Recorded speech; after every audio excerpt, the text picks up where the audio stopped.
What's going on, ladies and gentlemen, and welcome to Doppler'S Gear Garage. Probably didn't expect to see me playing an acoustic guitar this morning.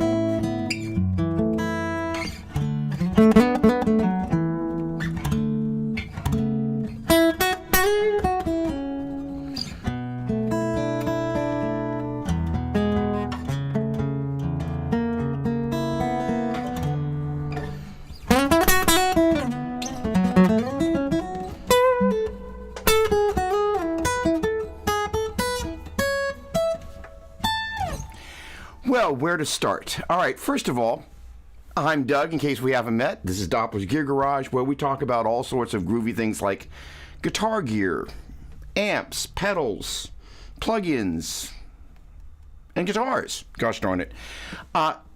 Last night, as is the new habit and the routine here, I was working away on a new video that I posted on my YouTube channel. And in this particular case, that little box right there and this little box right here were the focal point of what that video was about, which is how and where to incorporate DI boxes. And what's really interesting is these two pieces of technology are, in many ways, they perform the same function, but in other ways they're actually really different because of the feature set. And it's an interesting thing as I've kind of begun to dig up topics that I'm going to be covering in what I call groovy gadgets. It's interesting how once you start to dig below the surface, you're like, holy cow, there's a lot of information to know. So first and foremost, Mike Rand, good morning. Always a pleasure to see you, my friend. Jerry the Vegan Rocker, hello from Chi-Town.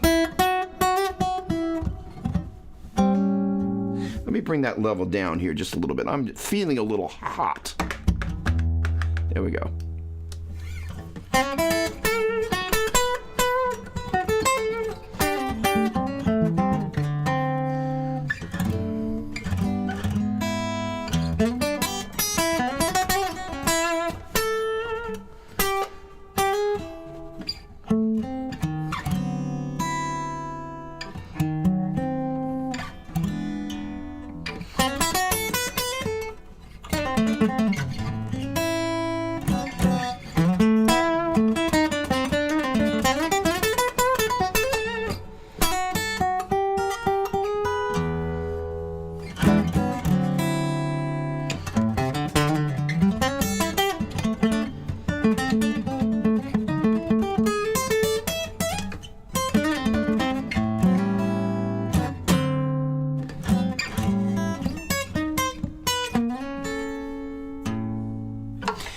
Okay, so here's the deal. This is obviously an acoustic guitar and something that normally you wouldn't necessarily expect to see me holding. Hang on a second. Chris Alexander, good morning, my friend. Thanks for jumping in on that video this morning. Appreciate it. John Mello, hello, hello. Headstock Harem, good morning. Great to see you. Hello, hello. Sean Varley, good day to you, sir. All right, so here's the deal. You know, when we think of DI boxes, we usually think of some instrument other than the guitar for the most part. And so as I've been kind of unpacking kind of what I was doing for the video on this Radial JDI stereo, or Stereo JDI, depending on what it is, and then that Rupert Neve Design RNDI, basically, you know, it occurred to me, you know, probably about a year ago, I finally went, well, what does DI stand for and how does it relate to us guitar players? Because for the most part, when I think about a DI box, the first thing I think about is a bass, keyboard, I guess that's the second thing. And then the third thing, I start thinking about an acoustic guitar. So frantically, I have a piece of gear over here that's in my rack that decided it just didn't want to cooperate this morning. But I was able to hook up a signal chain so I could demonstrate kind of one of the common ways we would use a DI box in the studio. And so the thing is that, first of all, this is a guitar belonging to my dear friend, Glenn, and Glenn Franson, hence the GF. And it's a beautiful, beautiful guitar. You've kind of heard me talk from time to time, perhaps, about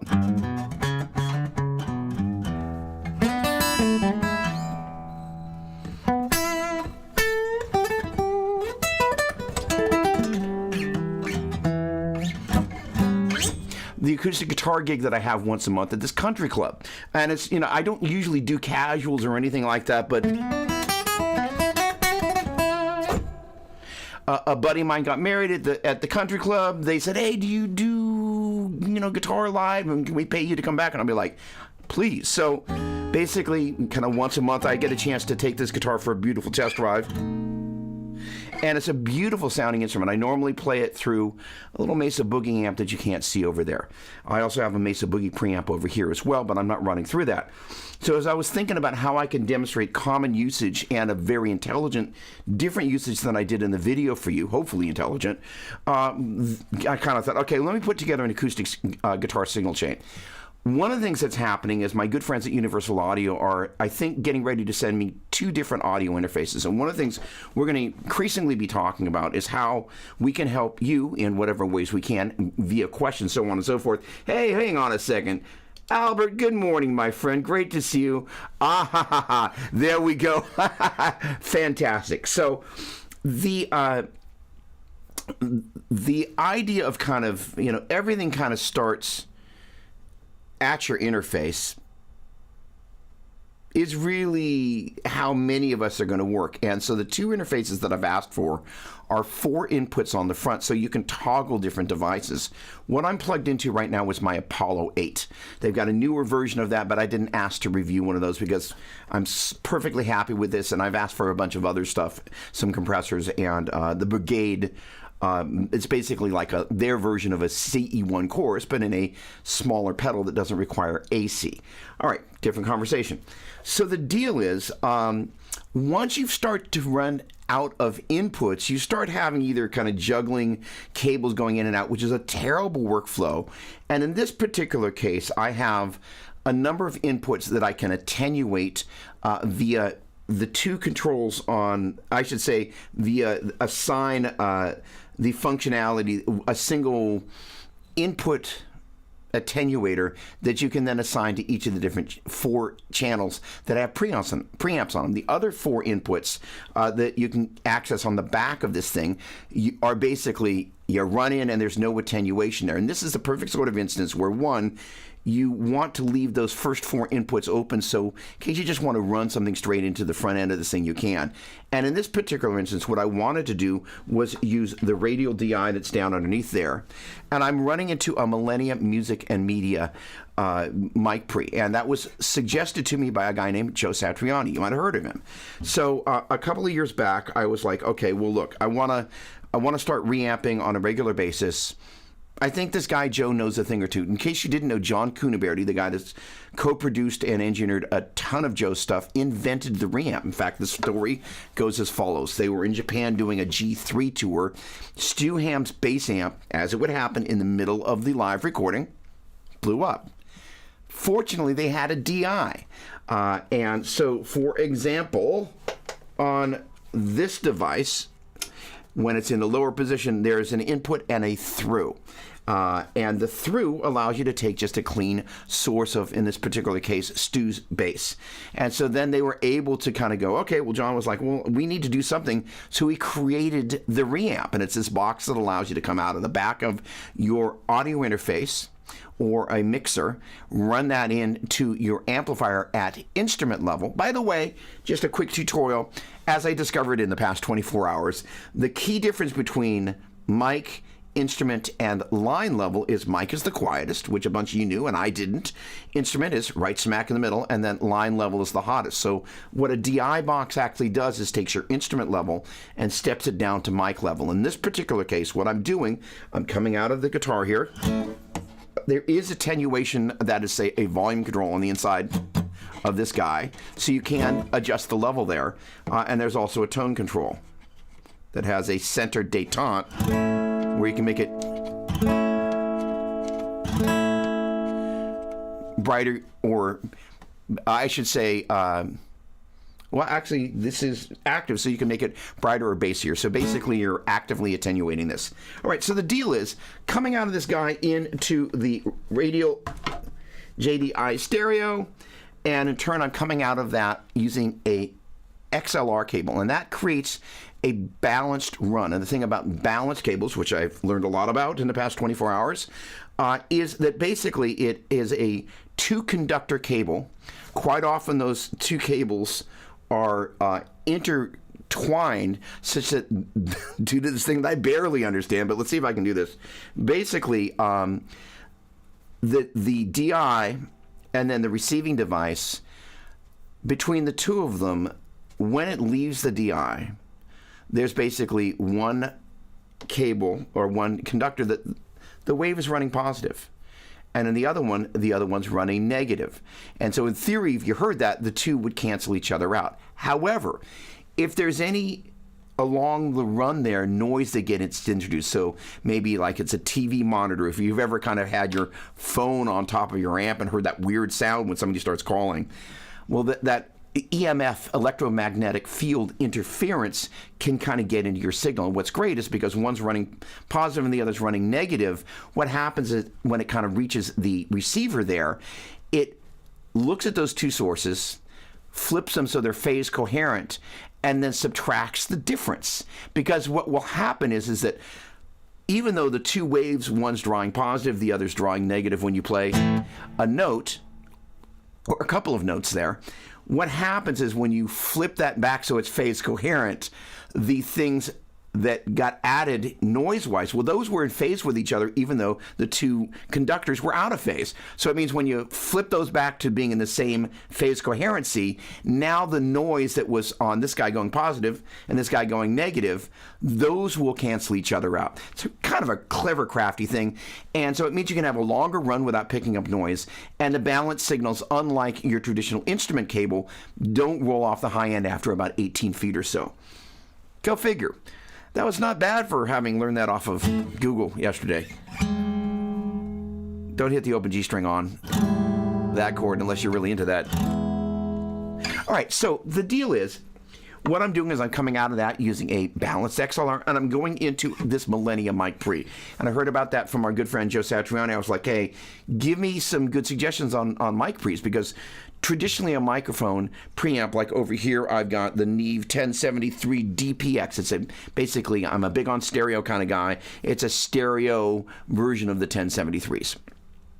And so that is really designed, especially once you start adding EQ, to add color. Where the Millennia HV37, which unfortunately this particular model is a stereo one because I'm a stereo guy, and the workflow, you can have one instrument, in this particular case, my microphone running through the HV37, so I can attenuate its level into one of my other line level inputs on the back of my Apollo 8. In this particular instance, what I'm doing is I'm running from guitar, converting that to mic level, running that into the mic pre, which converts it to line level, which runs it into the line input on the back of my Apollo 8. So we're really living at all three of those different input levels simultaneously. And the DI box is what enables me to, although there is a quote-unquote high Z input on the front of the Millennia, what I wanted to do was demonstrate one of the ways that we would use a DI box in a really practical way. And again, one of the things we're going to be talking about a lot is this recording process. And you know, it's an interesting thing. There's a lot of talk about recording on YouTube, but not necessarily so much about kind of workflow for guitar players, where, first of all, just about everybody watching this is a guitar player. And in particular, you know, we have a very unique set of needs that's different than a bass player or a singer. So when we walk into the studio, we want to figure out how we can make our acoustic guitar, which quite often can sound, in this particular instance, is a great guitar, and the piezo or piezo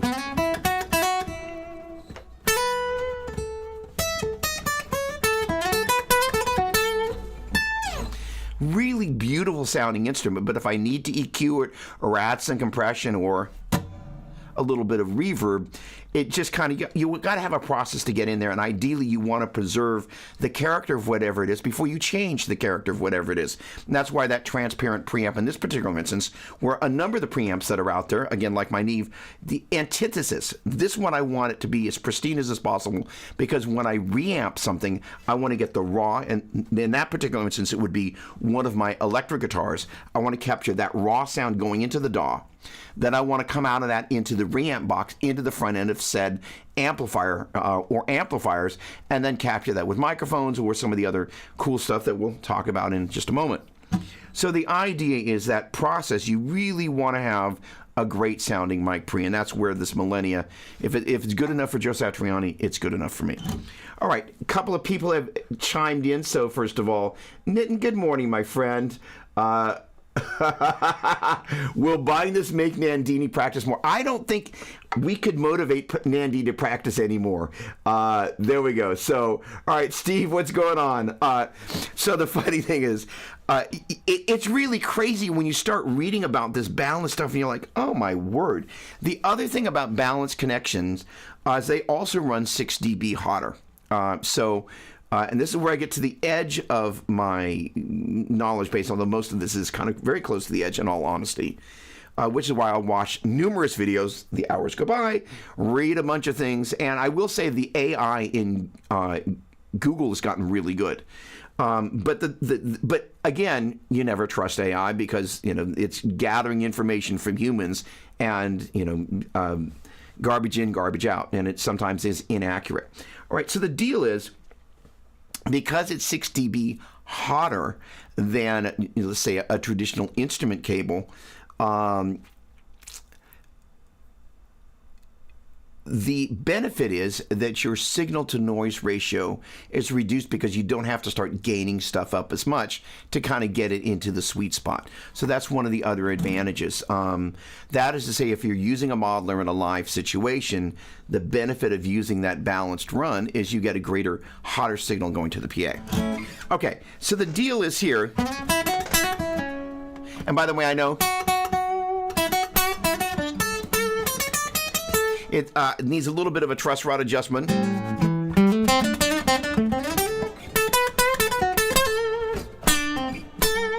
But it's a really neat sounding guitar, which of course I can mute if I want to step on my mic mute over there, which I'm not going to. There we go. There's nothing like being in the back madly patching cables minutes before the show is going to go live. You're like, ah! Totally takes your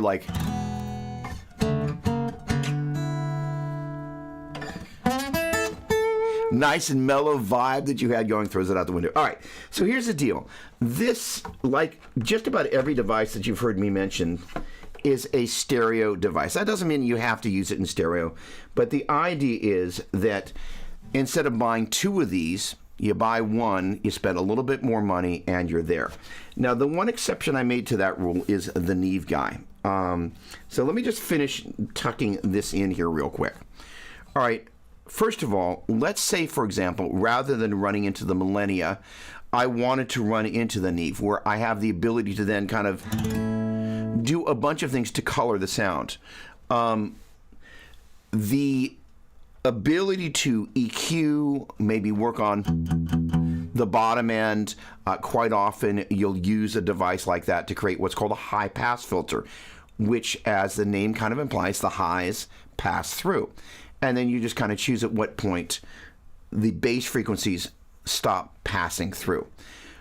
In turn, then you can kind of choose how you want to accentuate, for example, the strumming part. If you listen to a lot of albums, you're hearing the acoustic guitar. Let me see if I've got a different, there we go. So I'm going to use a different pick here for a demonstration of this, because I know this one's softer. You're hearing the...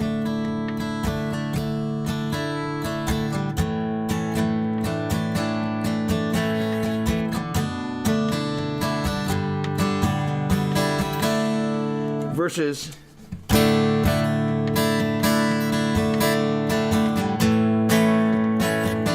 because it just takes up too much space. So the sound of the, you'll hear me ramble on about this a lot, the transient using a softer pick means that it has a softer sound. When I want the acoustic guitar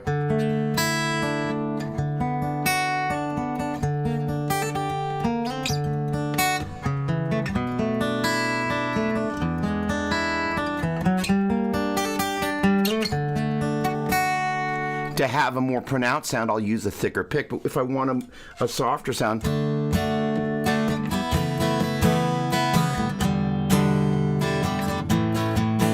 in any case, so transients, it's an important thing. So the idea is if you want to accentuate the sound of the kind of softness of the pick, you want to get rid of the body of the chords, EQ is a great place to do that.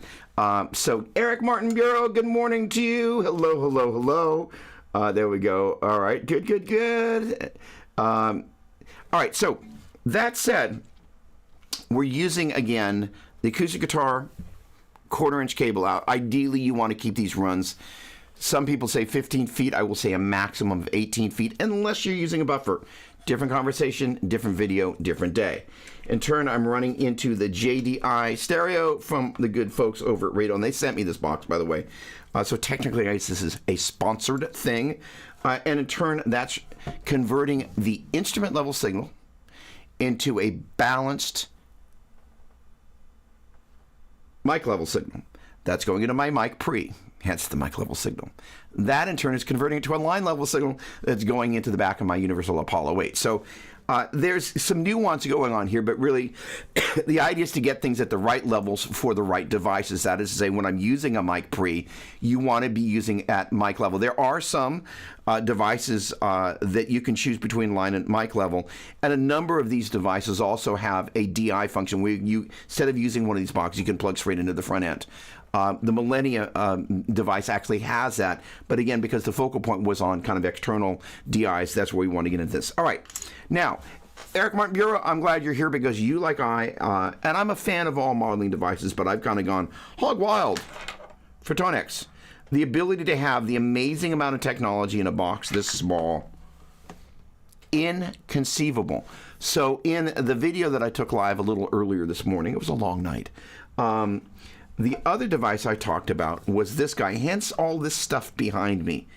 Like I said before, one of the things that we're going to be talking about increasingly is the recording process. Because, you know, first of all, if you guys and gal have a moment, drop in the chat what recording interface you're using, the brand and the model, and the number of ins if you can. That is to say, we've got, you know, 2 inputs on the front, you know, no inputs on the front, however it's set up, the number of inputs going in, ideally separating those quote-unquote high Z/instrument inputs as well as mic inputs, because they usually have different connector form factors, or sometimes they will share what's called a combi jack. It's this very strange thing that you look at and you're kind of like, oh, okay, I get it. It accepts a...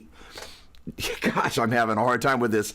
It accepts a male XLR, and it accepts a male 1/4-inch phono. Hey, Jordan, what's going on, my man? Well,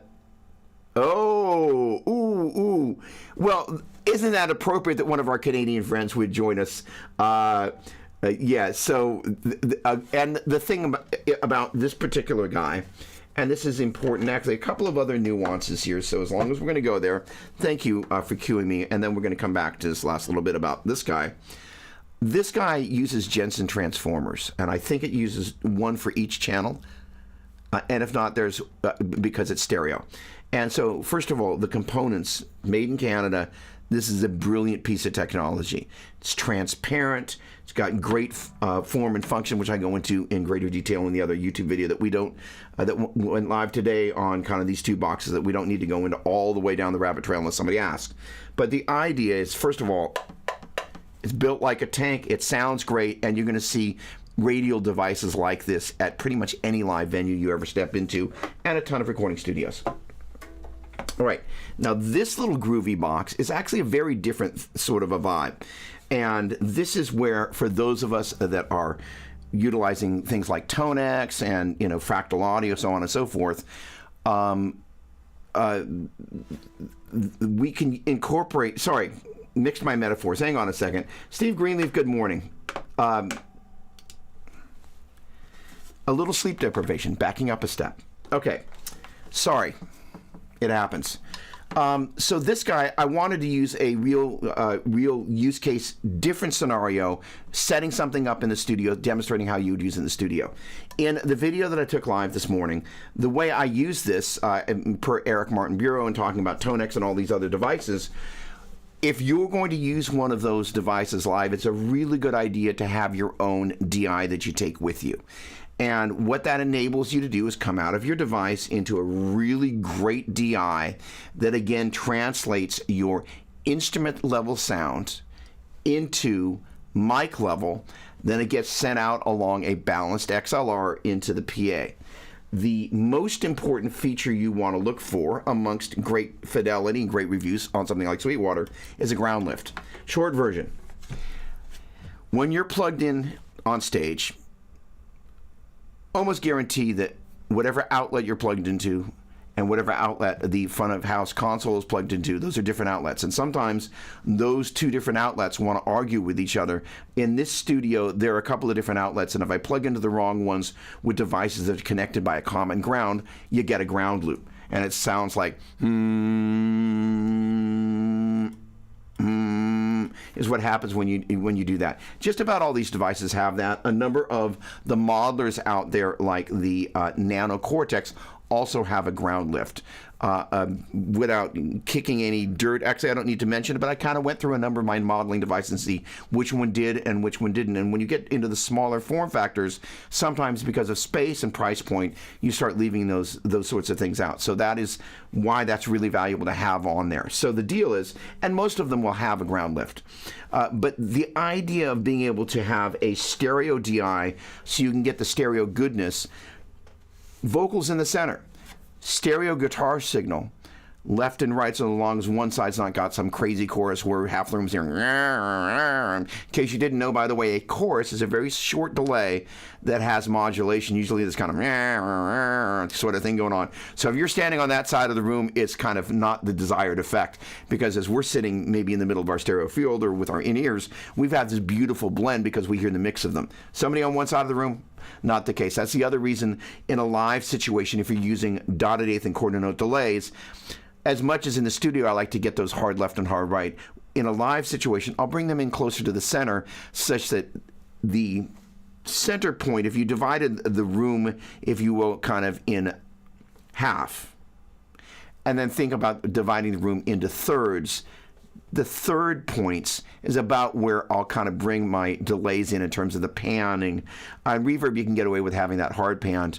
And that way, you're kind of aiming not just for the center of the room or one extreme. You're kind of dividing the room into sectors, and you're choosing where you're going to beam those delays to. And if you're using a dotted eighth and a quarter, you can have a longer delay over here that's just a little weird for people. All right. Mark, good morning to you. More peach, dude. You know what? I will take that cue. Gosh darn it. Ladies and gentlemen, time to raise them up. Drinking some peach, so thank you for that, Steve. Let me know in the chat what you're drinking, where you're coming from. All right. Eric, what's going on? Great to see you, my man. How many guitars have you bought this week? All right. Steve, what's going on, my man? I've been missing you. Hope you're doing great. And I hope the band and all the playing has been going really well.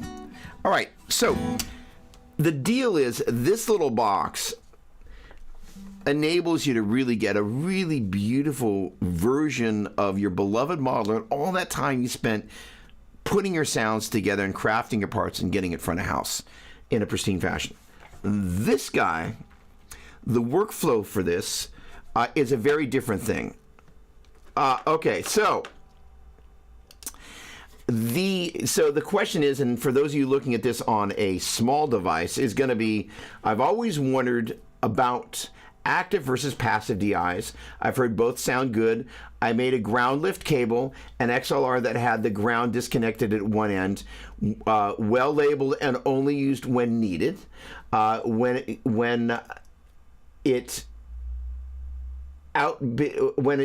need. I think that's a typo. When it outbid need, when we had hum on the bass DI feed one time, it was basically you were using it when you had that.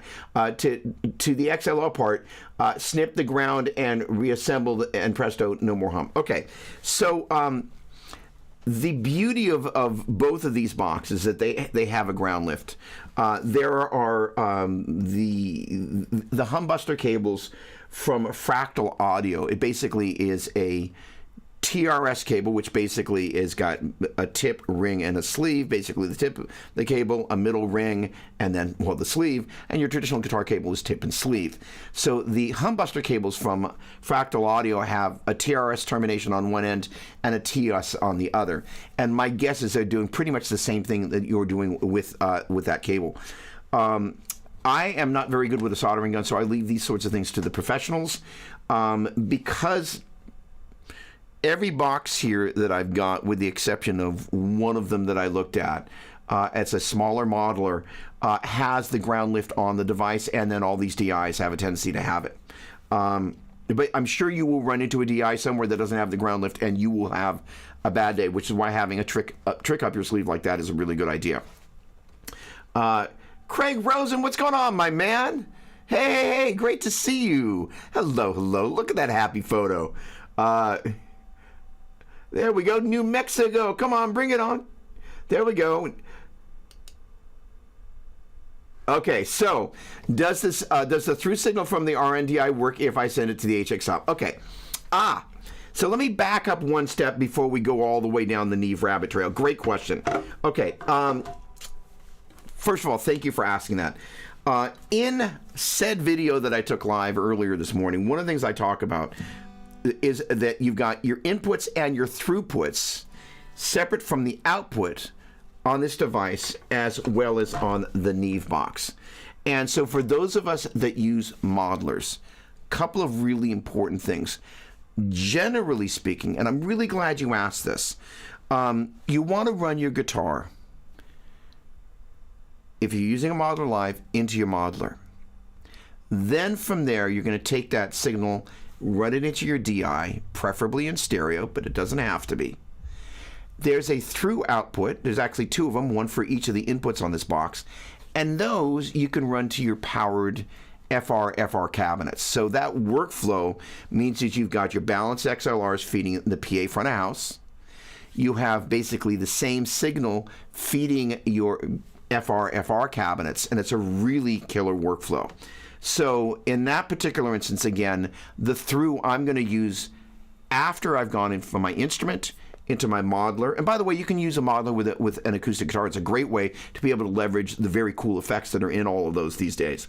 And then after you've come out of your modeler into your DI and send that front of house and or to your FR boxes. All right. So Rupert Neve has a through jack as well, in addition to the balanced XLR on the out, and that does have a ground lift. This guy right here has a switch from traditional DI to amplifier DI, and this is where it gets really, really groovy for those of us that love to do that. So, okay, so that is to say, if I wanted to use the RNDI with HX Stomp, I would run into my guitar, into HX Stomp, run the output of HX Stomp into this guy, and then run the through potentially to an FR on stage, and the balanced out to the snake / the console front of house. The bummer is this particular box is mono, and if I had the opportunity to have bought it again, that guy is $270-ish. The stereo one was $499, and initially my idea was, well, I'm just going to use it on 1 amp at a time. Had I had the opportunity to rebuy that, I would have bought it in stereo. Which is to say, the stereo version of the Rupert Neve DI and this one, price point, this is much more expensive, but again, you're getting the reputation and the build quality of Neve, where, in no way to slight my good friends at radio, Rupert Neve is responsible for the $3,000 1073 DPXs that I've got over here that I use so rarely, it's embarrassing. In any case, they're different price points for different markets. Nothing wrong with that. They're just different. So the deal is, what you do here, kind of like what I was talking about using with like HX Stomp. By the way, you said it, so I'm just going to say HX Stomp does not have a ground lift on it. So I love my HX Stomp. I actually put it back over there. But that was one of the devices that I looked at and doesn't have a ground lift. It doesn't. One of the other things that's a little bit unique about HX Stomp, as long as we're rabbit trailing, is that one of the future things we're going to be talking about is the millions of different guitar cables and instrument and amps, as in speaker and USB. It's flipping confusing. So one of the forthcoming videos that I'm going to be making is kind of untangling the mess of all these cables, because it is mind-numbing, especially if you're new to this, and especially if you're going to the recording world and are new to the recording world. It is mind-numbing which cable goes where, why, and how. So all that to say, the HX Stomp is a fabulous device.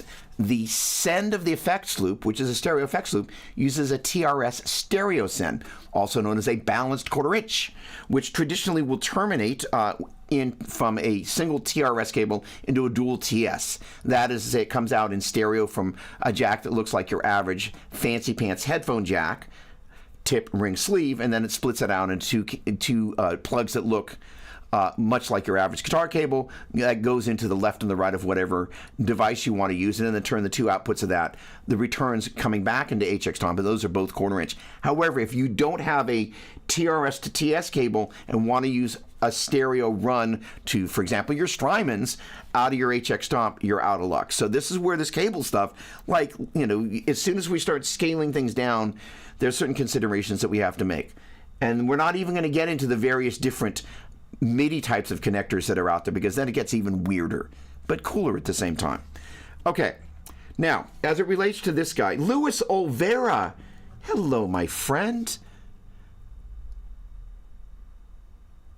So I just have to give a little introduction. First of all, I've got Luis Olvera and Steve Greenleaf on the same live stream, both of whom I went to 9th grade with. So isn't that kind of groovy? Like, I know some people that all the people that they knew from their past, nobody wants to talk to them. But Luis and Steve, they're still in my life. You got to love that. Luis and I played in a band. Sorry, I got a rabbit trail on this for a second. In a band called Rampage. We played my 9th grade, I should say, Luis is a year older, so my 9th grade, Luis's 10th grade talent show. And I've still got the clipping from the school newspaper. And we won, by the way. And the comment from the school newspaper was, it must have been the sheer volume that wowed the judges over. So in any case, we played Toys in the Attic, as I recall, and it was loud. Yes. All right. So behind me, speaking of loud, and this is where we're going to segue into this guy. Safi, hang on a second. I have the RNDI, which works really well, but I love the DSO Plus from Pinstripe Pedals, which also has the Jensens. Do you know which noise is 3 to 5 K? So do me a favor, dig a little deeper on that comment, because the short answer is this. One of the other future videos that I'm going to be doing, and I've reorganized my studio. If anybody here has ever done a studio clean, I did a studio clean before shooting the video I shot yesterday. It was a long but fun day. And so there is some stuff that's out of frame that's temporarily not having a home, but everything else got stowed. So I actually know where everything is. So there are a number of different EQs, and right up there are two of the Boogie standalone 5-band graphic EQs. I'm waiting for my good friends at Dunlop to send their 10-band graphic EQ. I've got one of the old blue 7-band and a GE7. And then somewhere over here, there it is a DEQ, digital EQ from Alesis. And so I'm going to do a video on EQ. To your point, 3.5 to 5 is where a lot of the magic of the guitar and potential spikiness of the guitar appears. 3K and 3.5K is that spot where it's just high enough up that as you bring it up, and I've talked about this. I did a video on. Well, I did 2 videos on the IK multimedia stuff. One on the Tonex editor that came out last week, and then one on the Tonex 1 Joe Satriani limited edition. And this is something that I learned with the couple of videos I did with Maddie Schifferstein and John Petrucci on the JP2C combo. And that particular amp, like the head, has a pull function on the presence control for the second and third channels. And so what that does, it chooses a second higher presence control. And normally when I think about presence, too much is like too much salt in a dish. However, what I've discovered in the framework of a mix, sometimes a little bit brighter than I like in the room, once you hear it in the mix, you're like, and I make this analogy for those of you that fish as I look for something round. Something round. Okay, here we go. oh no, this will be better. Let's imagine that this is a fishing float, right? So, the little fishies grab a hold of the little hook and down the float goes. But here it's just kind of floating on top of the water. The great thing about Presence, it allows the guitar, when you turn it up just enough, to kind of sit up above the mix. It's the one control and not treble I find myself reaching for. Once I have my tone set, to just make it so you can hear the guitar a little bit better. And generally, that 3.5K range is in the Presence thing that sounds good. Can also, and I don't know the frequencies of the JP2C push-pull function of where the first Presence frequency is centered around, because it's not just one frequency. It will have a Q, that is to say a width going out from that individual frequency. It's not adjustable, but there is still more than just one little fader going up and down at a certain frequency. But I think it may be actually closer to,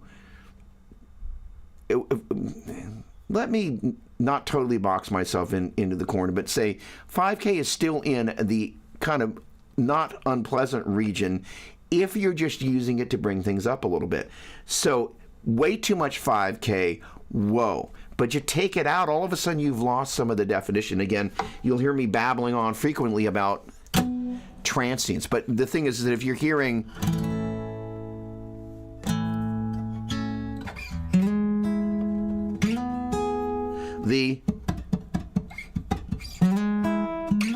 otherwise you'd end up with I can't do it. I'd have to have some sort of swelling device. Sorry. But the idea is without the transient, loud or, that's the definition point. And that happens in that 3 to 5K range where the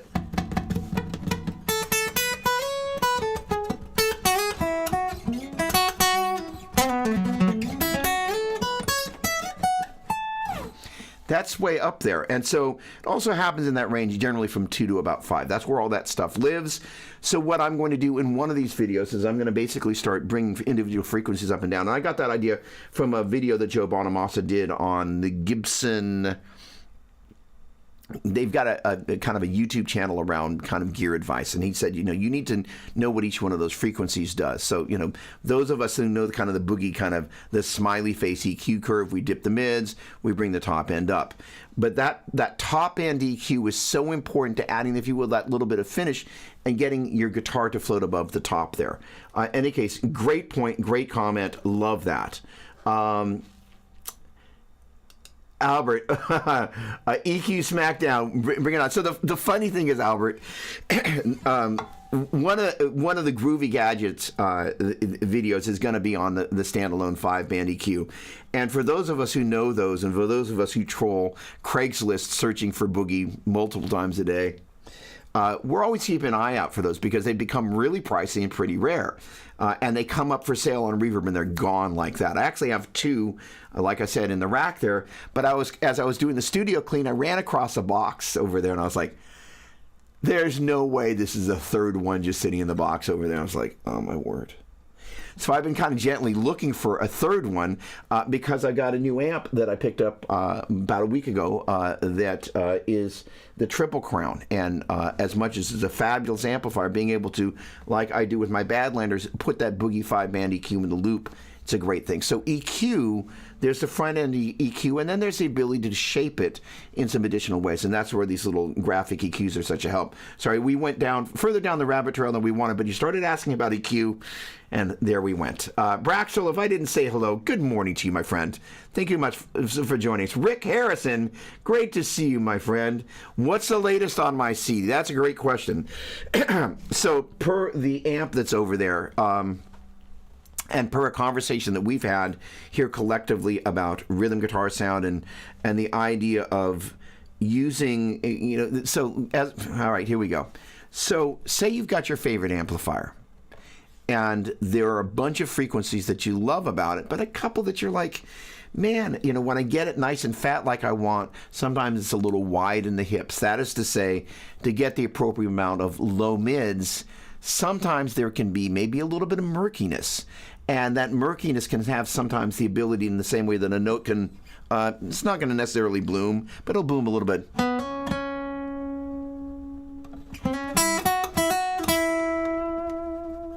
So as the note kind of opens up,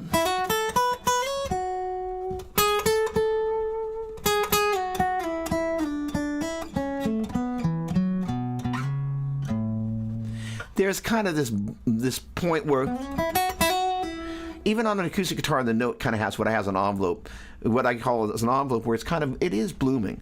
And so the idea sometimes what happens is the envelope expresses itself.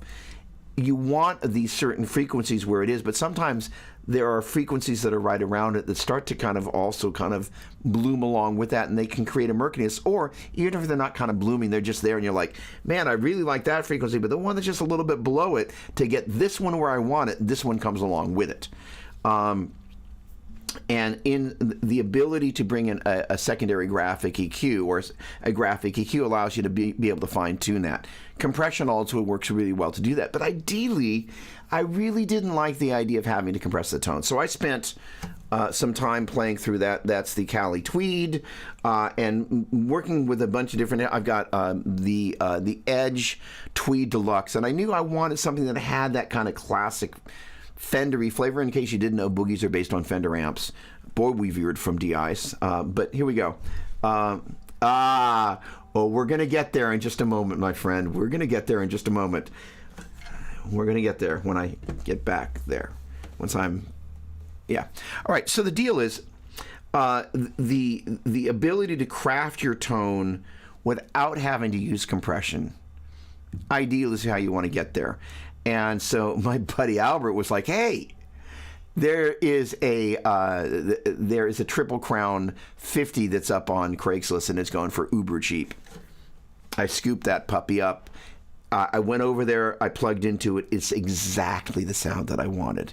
The challenge, and this is the same thing that I was talking about before, that amp over there actually has an effects loop, but it's a little woolly in the bottom end, and I knew I was going to have to EQ it and potentially compress it, and it was a lot of extra work that I knew there's still going to potentially be some artifacts for what I wanted, which was kind of a Marshall, but a little bit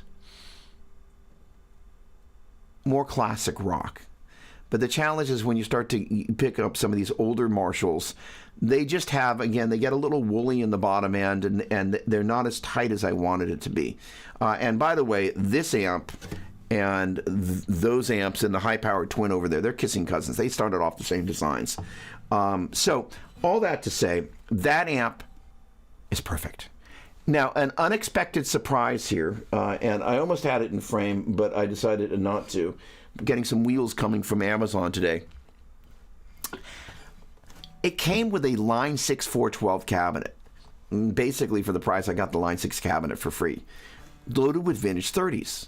And I kind of, I was like, well, what kind of cabinet is this? Because it didn't have the Line 6 badge on it. I was like, okay. And I plugged into it, and I was like, the amp sounds great, and so does the cab. I was completely blown away. I'm a Boogie cabinet freak, although you can't really see them. But there's probably 10 Boogie cabinets. Tomorrow I'm picking up 2 more. So a great sounding cabinet. I absolutely flipped when I heard this Line 6 cabinet. It is phenomenal. Hang on a second. I have a 1972 50-watt Marshall, almost near original condition with no rips, that I have owned since 1984. Come on, paid $375. Did you get in the recycler? Where'd you get it? They were cheap in the 80s. I wish I had more. Dude, the recycler, for those of us that have lived in Los Angeles, the recycler is to the 80s and some of the 90s what the Craigslist is to today. You could just get all this great vintage gear on the cheap. Those were the days. 50 Strats, 60 Strats, Marshalls, Fenders, boom. All right. So this amp is perfect. And so that amp, Orange County Recycler, come on. There we go. So having the perfect rhythm guitar sound it's a building block. So now that I'm kind of getting this, there you go. Come on. Dude, the cabinet was nuts. I was completely blown away. And basically, my buddy, Tal, that sold it to me. So it turns out I knew the seller. Imagine that. He was like, it's basically, it's a, I think it's Baltic birch, traditional cabinet, phenomenal cabinet, vintage 30s, older vintage 30s, so they're worn in and they're probably UK manufactured. Great sounding cabinet. I was like, wow. I'm almost tempted to use that head with that cabinet and not use it with the Boogie cabinet. Sacrilege. but it sounded so great together. I'm like, if it works, it works. I actually had my eye on looking for another one of those cabinets, because why have one when you can have two? Speaking of amps and cabs, so that pig back there, did I call it a pig? That is a Marshall Major, and there are 3 amps in this room that I can see. Dude, me and the typos don't even, I'm all thumbs when it comes to these devices. PV Mace, 6 6L6s, high power twin, 4 6L6s, but so loud my wife was on the phone, and my mother-in-law could hear me in Australia. Now, it was through the phone, but the point being is inconceivably loud, really, to kind of get the amp to where Joe Bonamassa breakup level, it's deafening. And then we've got the pig. It's a 200-watt KT88s, 66s, 88s, KT power tubes. It's insanely loud. Richie Blackmore used to use 3 stacks. Holy cow. The thing about that amp, though, there is a JH100 that's over there, and that, pretty sure, it's the opposite of the ELs. The EL34 is a big bottle. The 84 is a smaller bottle. I think the KT88 is a bigger bottle, and the 66s is a smaller bottle. And I think the 88s have a higher output. Pardon my not having my tube bath together on that end. They're not as common, but they are a magical tube. In any case, that amp is so unbelievably loud, but because it's got all that power, the ability to find the sweet spot at the headroom, you've got so many more, if you will, clicks in between brutally clean and where it's breaking up. The thing is, you really, oh, dude, you have no idea. Hang on. I brought in a music stand this morning in the midst of all of this because I knew I cleared a guitar. Hang on a second. We can do this. All right, here we go. This guy is flipping huge. I mean, like, look at it compared to the size of the cabinet, and it's just ginormous. But it's in brilliant condition. As I recall, that amp used to belong to Joe Satriani. It's in the lending library of a dear friend of mine, but it weighs a ton. Holy cow! All right, so the deal is, you really, per using this Rupert Neve, and I apologize that it took me a minute to get there. This, in this mode right here, functions as an amp DI box. So the deal is, you run your guitar into the front end of the amplifier, run the speaker out into the input, run the through into your speaker cabinet, and then the output, balanced XLR, runs into your mic pre or a mic input on the back of your DAW or an EQ or wherever you might want to run it. Then in turn, once you're inside your DAW, you can then use your, for example, cabinet IR loading software. Celestion has a plugin called Speaker Mix Pro. Speaker Mix Pro, 2 Notes has got Wall of Sound, and you can use the ToneX app and just turn off all the blocks with the exception of the cabinet block. And all 3 of those allow you to choose your microphones and move them around and do all sorts of insanely cool things.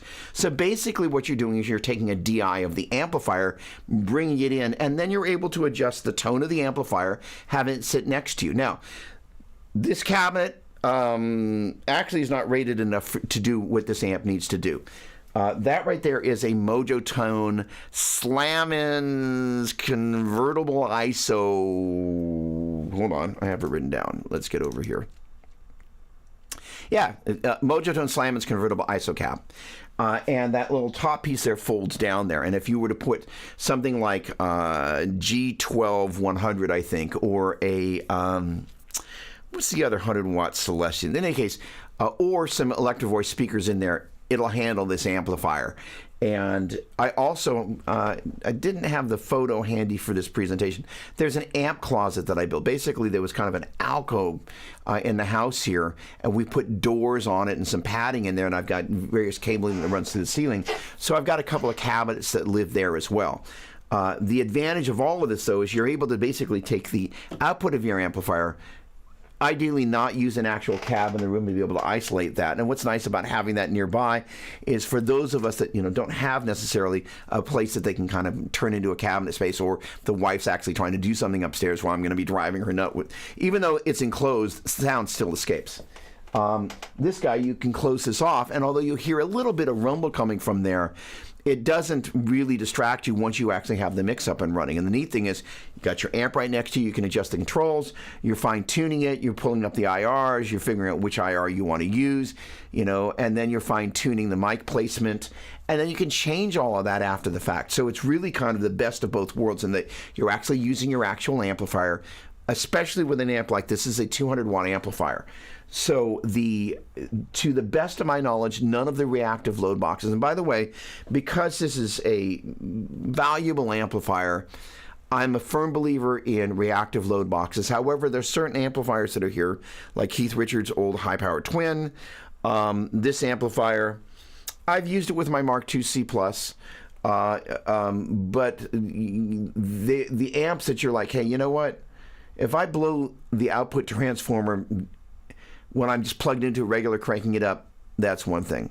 But if I do it when I'm using a reactive load box, then you don't know whether it was the application or just the amp giving up the ghost. A number of these amps are on loan. I don't want to be in the driver's seat when that sort of thing happens. So the idea is keeping an actual speaker load on the amp is for certain amplifiers here. I just won't turn them on and do this sort of thing if I'm gonna think about using a reactive load box. I trust them, I love them, but for certain amplifiers, it's just not worth doing. All right. Oh, there we go. I have a KAG amp switcher with a Fryette power station for my amps. I also have a Fryette Cyclops hooked up to the power station to bring in my amp modelers. I use Stream Deck to control of it. You're a lunatic. So I know Stevie a little bit. And for those of you who don't know, Stevie Fryette founded VHT. He is no longer associated with the brand. He is now with of course, Fryette amplifiers and all these other crazy, great devices. And those are some of the devices that I've been researching. Great reactive load boxes with, depending on which model, it has the attenuation. The Cyclops is this ability to bring other pieces of gear into that universe, and then you can use the built-in power amp that's in whichever the name of that one device that they've got that's got the built-in power amp, but also function like attenuator. By the way, for those of you who don't know, one of the advantages of these devices that are reactive load boxes but also have power amps is one of the things you can do is take a little baby amp like that one. Sorry, let me get on. There we go. That one up there. And I think that one's 20 watts. And you have 100 watts of power. And you can go, hey, let's turn this thing up. It's not how we normally think about using an attenuator. Usually we think about attenuating things down, but attenuating it up means you can kind of get that amp right at the sweet spot. And, quite often with an amp like that, you're kind of battling, like, well, I want it to be loud, got to get it elevated, but then it kind of gets past the sweet spot. So it enables you to get the amp at the sweet spot and then bring it up and down. So, yeah, power station. Really fabulous, fabulous technology. And Stevie knows a thing or two about a thing or two. There are a ton of people who use that. I do not have the... hold on. I do. I've got the Kahayan... we got the same box. The Kahayan is the KHE. There's the Ampete, which I don't have. So this has multiple ins and multiple outs. Yes, groovy. Albert, do you have a power station? And do you have the I think there's a dual and a mono, a kind of a stereo and a mono version of that. Those are killer. And, for those of you who don't know, VHT amps on their own are great, but the power amps were for shizzle. And I believe Steve Vai's current rack for like the past 2 years has had a Fryette power amp. And they're fabulous, fabulous, fabulous. All right, getting back to this crazy workflow here. The DI boxes are an essential part of, again, what I kind of did this morning to get the acoustic guitar into the box via... Yikes! And, the thing is, quite often when we think about direct acoustic guitar sound...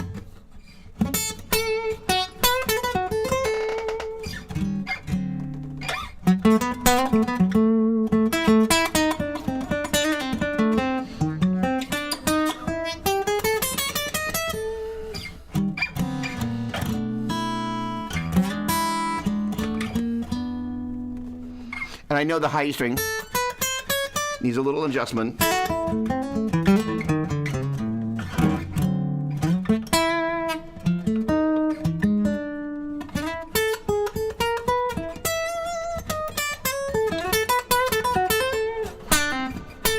But it's a really sweet tone.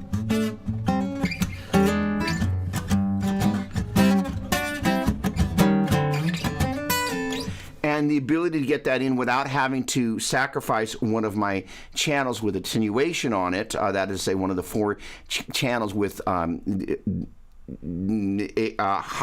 Z / instrument level inputs on the front. Those are mirrored on the back. Those can also run at mic level. And then the other two that are on the back, that again, you kind of have this global... what do you call it when it's a single volume? It's a controller, essentially. You can assign which channel you're selecting, then you bring it up and down. In any case, the ability to manipulate that is groovy, but you want to save that for specific instances. So your workflow is like certain things stay plugged in, and then if you want to if you don't normally play an acoustic guitar, this allows me to just take advantage of one of the additional line level inputs on the back of that thing, just that sits there idle. And again, my idea of a workflow is I want to have at least 4 inputs on the front of the box so I can get to different things really easily without having to unpack and re-level. It's just a nightmare. Fryette has a new amp switcher. You need to check it out. The KG is better than the Ampete, and the other one Sweetwater sells it with a C. Interesting. So the funny thing is I got my Kahayan, which I'm at Sweetwater, so that's great. I would say at the moment the Fryette appears to be the best amp switcher right now due to the features. Noted. I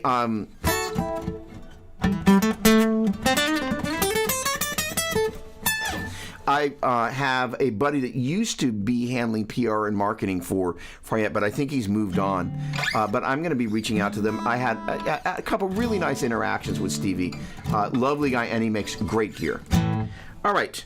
Now, let's see here.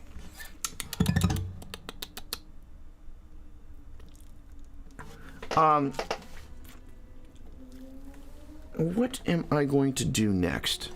All right, well, first of all, are there any questions about any of this other than what people have been throwing through? And if not, I want to run through a little lesson thing. I think increasingly we're going to be backing off the gas just a little bit on the lesson side of thing and really stepping on the gas on the gear side of things, noting this is Doppler's Gear Garage.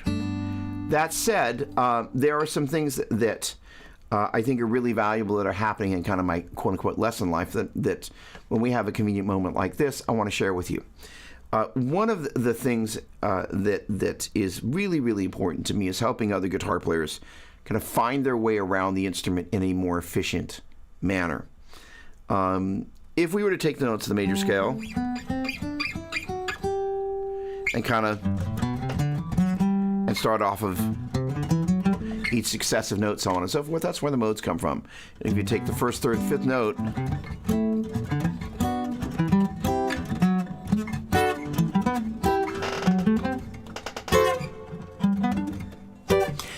those are where the triads that are at the bases of so many, the groovier chords that we play. Hey! Oh, you must have been looking for yourself. Hello, Wes. Great to see you, my friend. I love a guy with a sense of humor. Good morning to you. Bruce, when you were due your studio clean, did you find your valve train amp? You know, the funny thing is,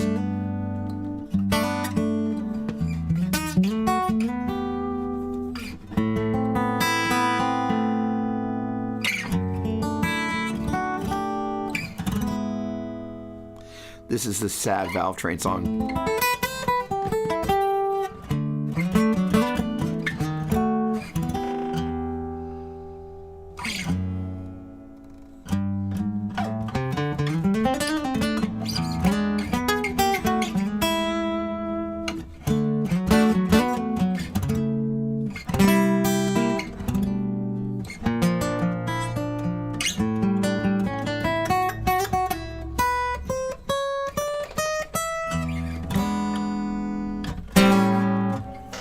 valve train is upstairs in the amp closet. I found it. So yes, I know where the valve train is.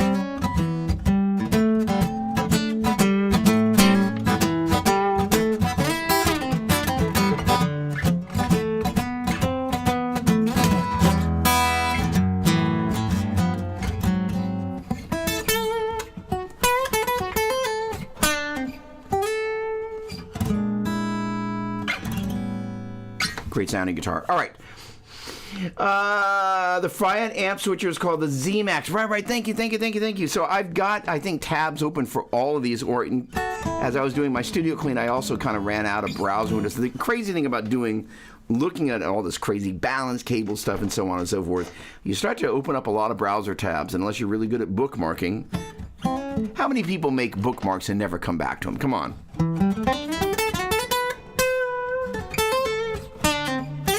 All right.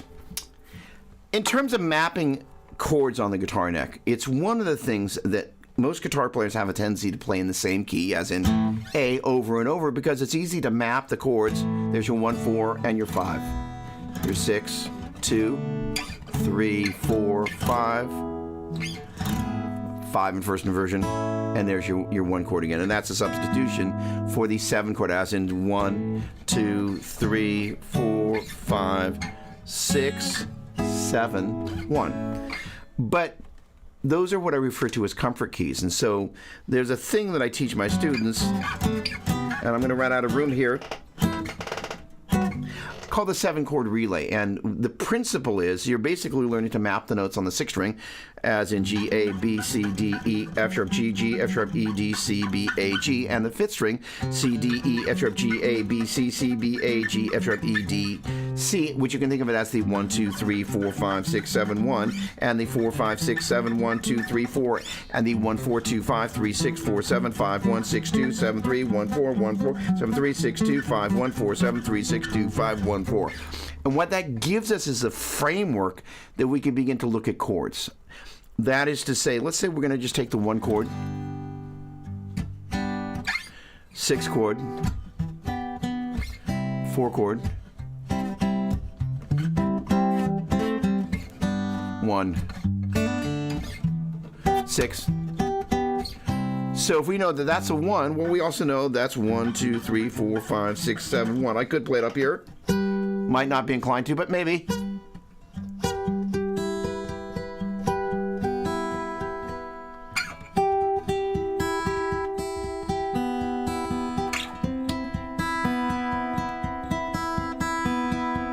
So I'm basically taking the 1,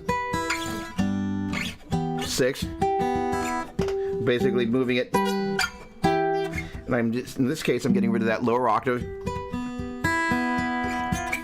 Not like that.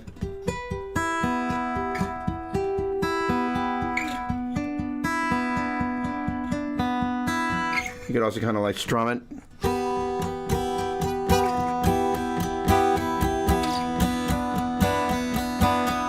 Which I guess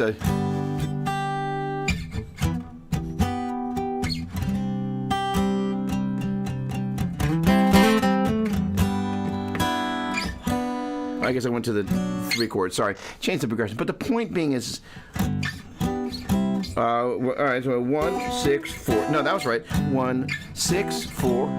But you can also go. Hey, I can go 1, 6, 4.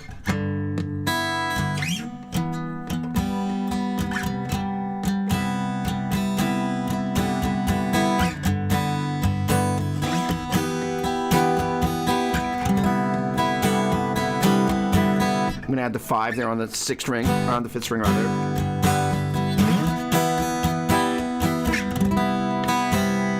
So I can go.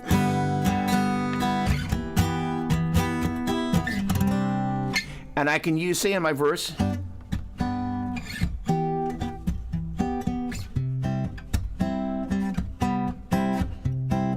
and in my intro,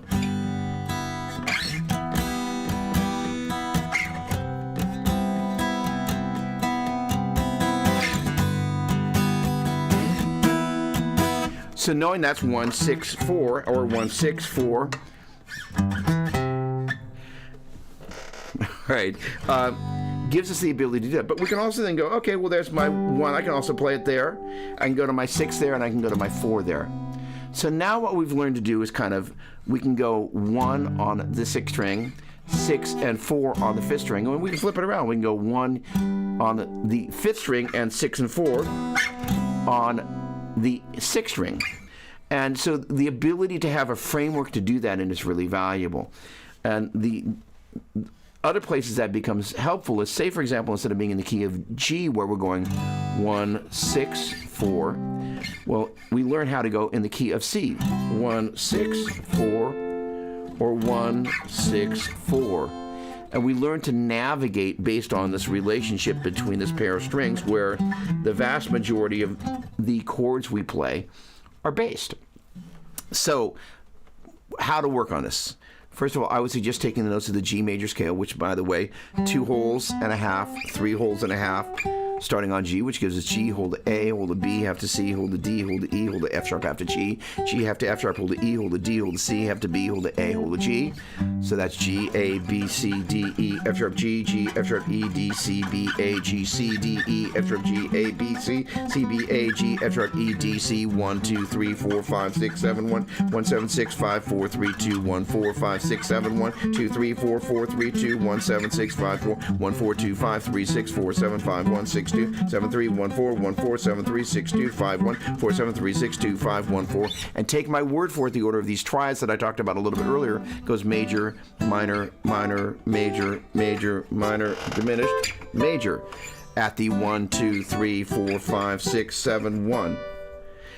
So, and I will quote Mr. Vi in his book Videology, although I think about this taking the 1st, 3rd, and 5th of major, the first flat, I should say the 1, 3, 5 of major, as in major 2, 3, 4, 5, 6, 7, 1, 1, 3, 5, 1, 3, 5, major, and Dorian 2, flat 3, 4, 5, 6, flat 7, 1, 1, flat 3, 5, 1, flat 3, 5, minor, so on and so forth. So I think of it as taking the 1st, 3rd, and 5th notes of each of these modes and then taking them up an octave and using them to create these triads. And in turn, it's hiding in some of those chords, and then in turn you can start changing, instead of going like this, we can start changing some of those notes around and finding different voicings that we can use to add or subtract color. In this particular instance,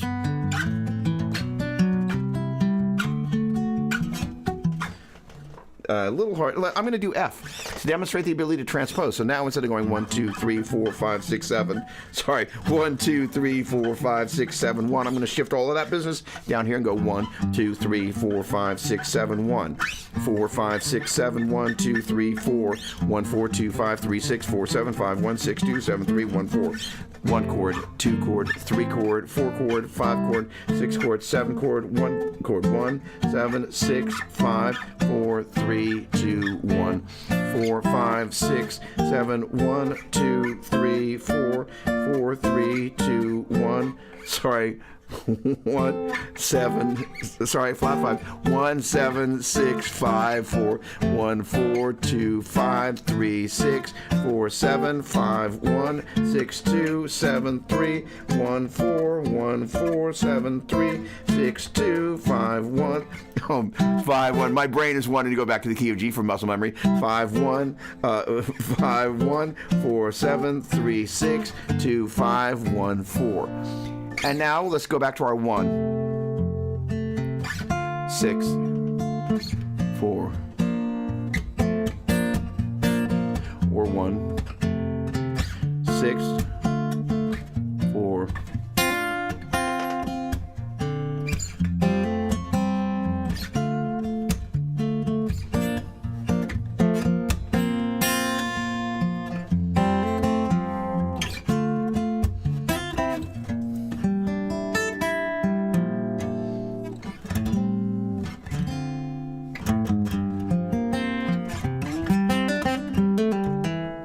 and then you start finding bass notes.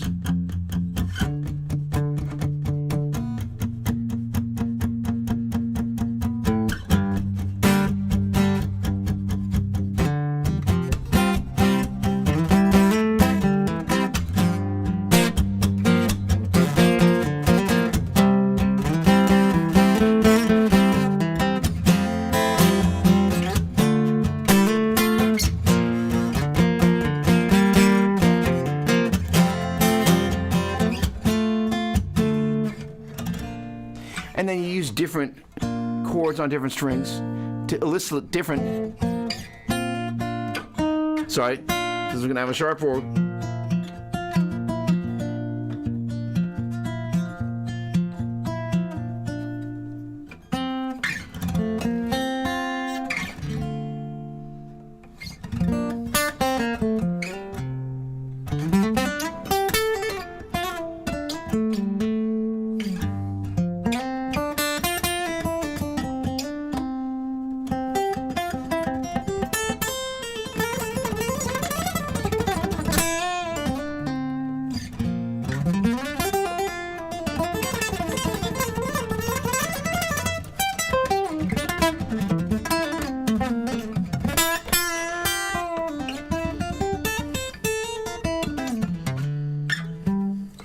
One chord. 7, 6, 5, 4, 3, 2, 5, 1. And that is flipping so much fun because it just gives you the chord superhighway is a stupidly cheesy name that goes off in my brain. It's almost embarrassing to say, but it's a framework which you can begin to place that. So, and again, once we, for example, go see that that's our 1 chord there, or that's our 1 chord there, we learn to navigate kind of going, there's my 1, 5, 6, 4. Well, we can now go 1, 5, 6, 4, or 1, 5, 6, 4, or 1, 5, 6, 4, or 1, 5, 6, 4. And we learn to navigate by looking at the relationships of going, in this case, 1, 5, 6, 4, or 1, I'm back in G, 1, 5, 6, 4. And we learn to see where I went 1 on the 6th string, 1, 5, where 1 was on the 6th string, 5, 6, and 4 were on the 5th string. Then we flipped out a relationship around the 1 is on the 5th string, and the 5, 6, and 4 are on the 6th string.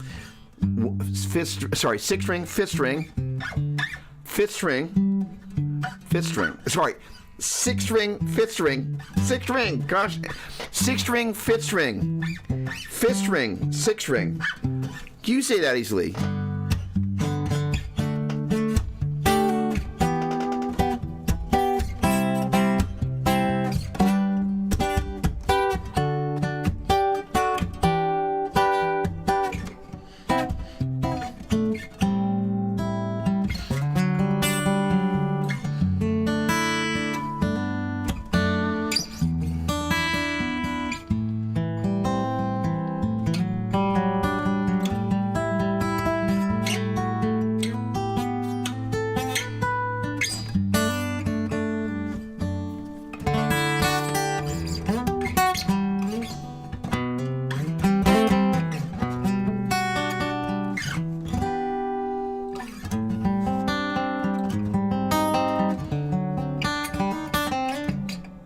And there I did one of the little tricks I've been doing a lot lately when I have a whole step spot.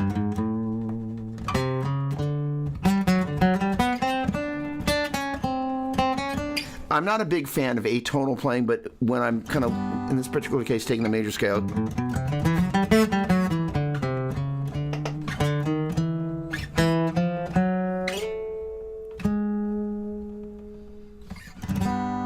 Those little chromatic notes can be really, really pretty. All right. Gosh darn it. Okay, hang on a second. Terry, thanks so much, my friend. Always a pleasure. That's awesome. I received that. Thanks so much. Cool. Jerry, with great pleasure. Thanks for tuning in. It's the neat thing about that is it just gives us this framework with which we do things. And so Scott, good morning, my friend. Great to see you, by the way. I see you down there. Hello. One of the other things you can do, now I move things down to the key of F. Traditionally, I hang out in the key of G, and the danger of playing G as your 1, as you saw when I got over here as my 1, 7, 6. When I went to the key of F, my muscle memory kicked in and I started jumping over to the key of G. It happens. That's why it's good to be able to think, hey, there's my 4, 5, 6, 7, 1, 2, 3, 4, 4, 3, 2, 1, 7, 6, 5, 4. But the other thing is that normally I do this at the 3rd fret for the key of G. And what you can begin to do is once you begin to see these common relationships, I'm going to move it down to F. But let's just say instead of thinking about for the key of G major transposed to the key of F major, what about G Dorian, where that's 2, 3, 4, 5, 6, 7, 1, 2, transposed down to F. That 2, 3, 4, 5, 6, 7, 1, 2, 2, 1, 7, 6, 5, 4, 3, 2. And there's 5, 6, 7, 1, 2, 3, 4, 5, 5, 4, 3, 2, 1, 7, 6, 5, 2, 5, 3, 6, 2, 5, 3, 6, 4, 7, 5, 1, 6, 2, 7, 3, 1, 4, 2, 5, 2, 5, 2, 5, 1, 4, 7, 3, 6, 2, 5, 1, 5, 1, 4, 7, 3, 6, 2, 5. I wasn't ready to do that to myself today, but the point being is it gives us a framework to be able to do that. Then that would be for F Dorian.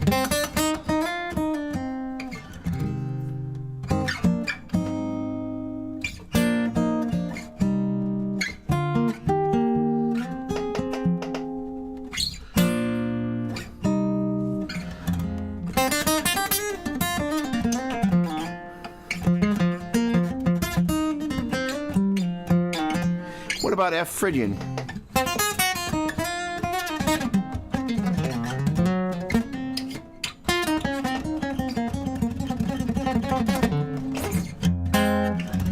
So here's our 3 chord, 4 chord, 5 chord, 6 chord, 7 chord, 1 chord, 2 or 3 chord, 3, 2, 1, 7, 6, 5, 4, 3.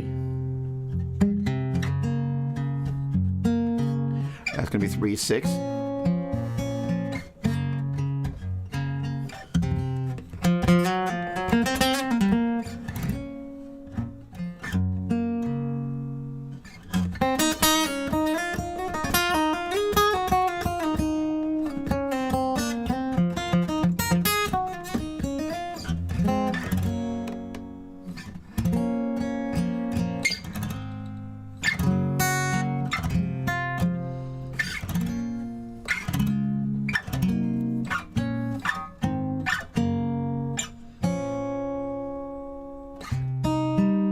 Sorry, Rob.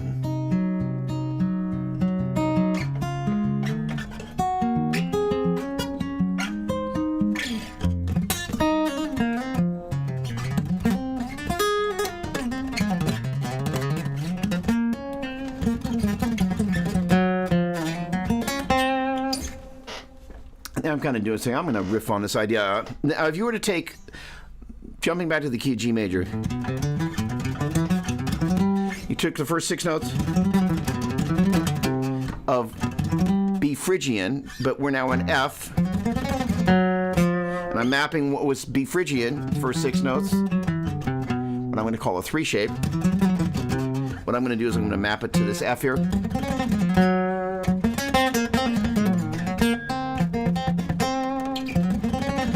If that's 3, I guess. That's 4, 5, 6. And what it gives us a framework now just to be able to plug that in. So we kind of started, all right, there's my 3 chord, 4 chord.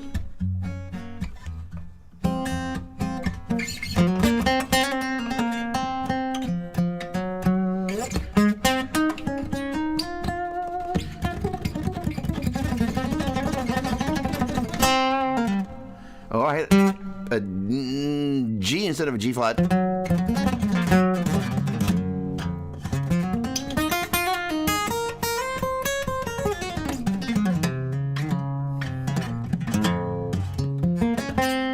But that gives you a framework.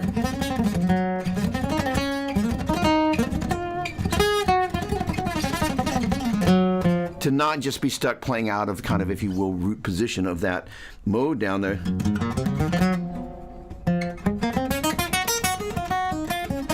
But you can also take that same concept. Once we're here, there's a little bit of math that happens. I'm going to do a little bit of reveal of something that's kind of happening in the background. That's a 3, 2, 1. It's what I call shapeology. So as it works out, if you look at this first 6 notes here, that is, take it. My word for it, that's the first 6 notes of the major scale start if it's 3rd degree. Because that's 6 notes. This next one's going to be the 7th note. So if this is a 3, this is going to be a 2, as in major scale start if it's 3rd degree. So if you think about it, rather than Phrygian flat 2, flat 3, 4, 5, flat 6, flat 7, 1, think about it as 3, 4, 5, 6, 7, 1. That's going to be 2. And it's basically 2, 3, 4, 5, 6, 7. And that's going to be 1, 2, 3, 4, 5, 6. So if you think about the first 6 notes of the 3 mode, and the first 6 notes of the 2 mode, and first 6 notes of the 1 mode, if that's 1, I guess this is 2. And 3.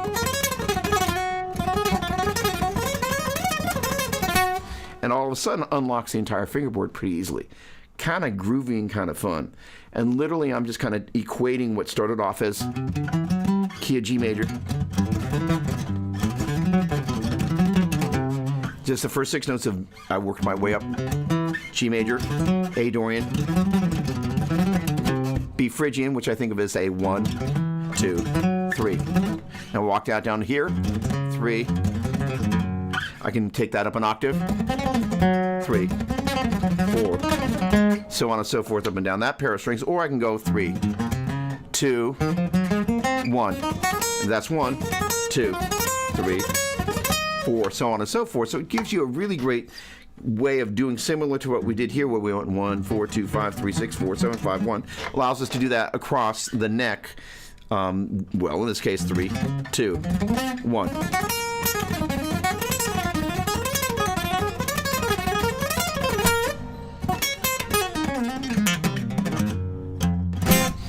Okay, ladies and gentlemen, I've got a day of lessons to prepare for. I hope that has been helpful for you. That little bit, I call that shapeology. And that same math, by the way, if you took the G major 3 note per string scale, that's our 1. The next pair, we drop a number, so that becomes 7. The next pair, so that becomes a 6. And that math for that shapeology works like that all the way up and down the neck. And it's really convenient if you want to, well, let's say, for example, we wanted to go 1.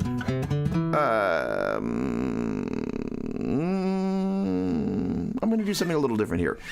Rather than think about this as 1, 7, and 6, we're going to think about this 1, 2, 3, 4, 5, 6, 7, 1, 2, 3, 4, 5,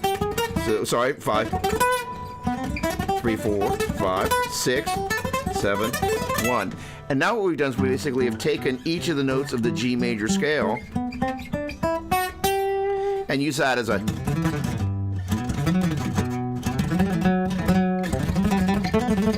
starting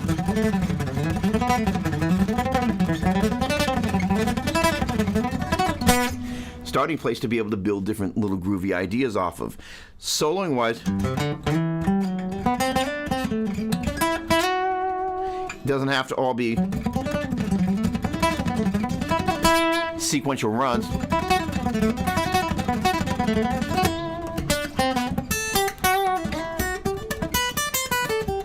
You can use these notes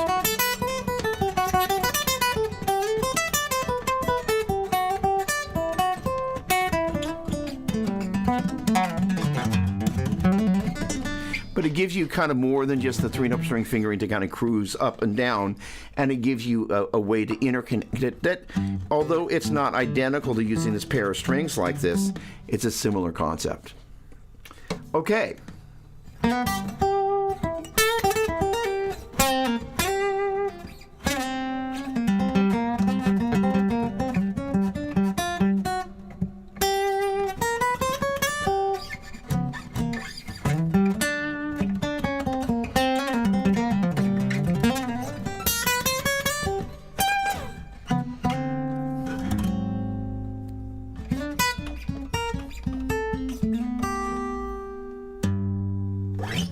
right. Thank you so much for hanging out. In case we haven't met formally again, my name is Doug, or I guess it wouldn't be again. It would just be, well, maybe I already know that my name is Doug, but thanks so much for tuning in, hanging out. No better way to spend my Saturday than with you. Look forward to seeing you next Saturday. I'm not sure if we're going to be getting to the EQ part of the conversation yet, but that's going to be coming soon. But always a pleasure doing this. There's a new video that I put up on YouTube about these wonderful DI boxes. If you get a moment, scoot on over there. I'll probably post that link to my Facebook, but Facebook doesn't like to share that because they don't like people moving off platform. In any case, thanks so much for hanging out and watching. Have a great Saturday. Practice away. Have some fun. I look forward to seeing you next Saturday.